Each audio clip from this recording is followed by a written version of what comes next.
Students, कल ma'am ने आपको आपकी भाषा माधुरी बुक का पार्ट 8 किस्से कहावतों की दुनिया पढ़ाया था। इसमें मैम ने आपको 2 कहावतें कैसे बनी उसके मजेदार किस्से सुनाए थे। आज हम इसके शब्द और प्रश्न उत्तर करेंगे।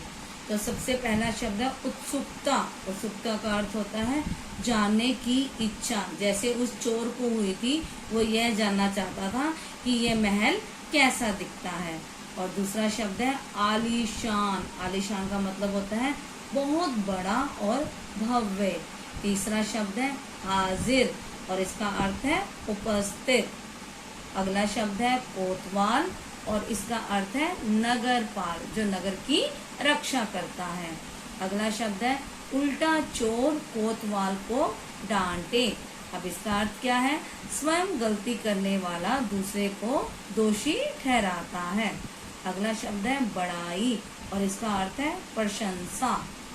अगला शब्द है मन नहीं अघाता और इसका अर्थ है मन नहीं भरना। अगला शब्द है पोखर और इसका अर्थ है तालाब। अगला शब्द सकुचाते और इसका अर्थ है संकोच करते हुए। अगला शब्द टेढ़ी खीर और इसका अर्थ है बहुत मुश्किल काम। अब हम इसके प्रश्न उत्तर करेंगे। पहला प्रश्न है राहगीर कहाँ से गुजरा और इसका उत्तर है राहगीर राजमहल के पास से गुजरा। दूसरा प्रश्न वह लालच में क्यों आ गया? इसका उत्तर क्या है? इसका उत्तर है महल में बहुत सारा कीमती सामान देखकर वह लालच में आ गया। अगला प्रश्न उसने लालच में आकर क्या किया और इसका उत्तर है उसने लालच में आकर झटपट कुछ कीमती सामान अपने झोले में डाल लिया। अगला प्रश्न चोर को क्या करने का चस्का लग गया था। अब चस्का का अर्थ क्या होता है ये मैम ने आपको पहले ही बताया था कि क्या आदत हो गई थी।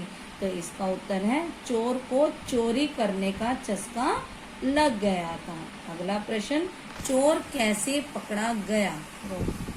अब इसका उत्तर क्या है? बार बार राजमहल में चोरी होने के कारण सिपाही सावधान हो गए और उन्होंने चोर को तुरंत पकड़ लिया। अगला प्रश्न है अंत में चोर ने पकड़े जाने पर क्या कहा और इसका उत्तर क्या है?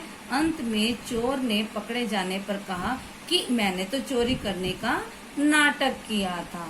अगला प्रश्न माधो ने खीर के बारे में किससे पूछा। आप सबको पता है किससे पूछा, तो इसका उत्तर है माधो ने खीर के बारे में अपने साथी कालू से पूछा। अगला प्रश्न माधो को क्यों नहीं पता चल रहा था कि खीर कैसी होती है, तो इसका उत्तर है माधो को खीर के बारे में इसलिए नहीं पता चल रहा था क्योंकि वह नेत्रहीन था, उसे दिखाई नहीं देता था।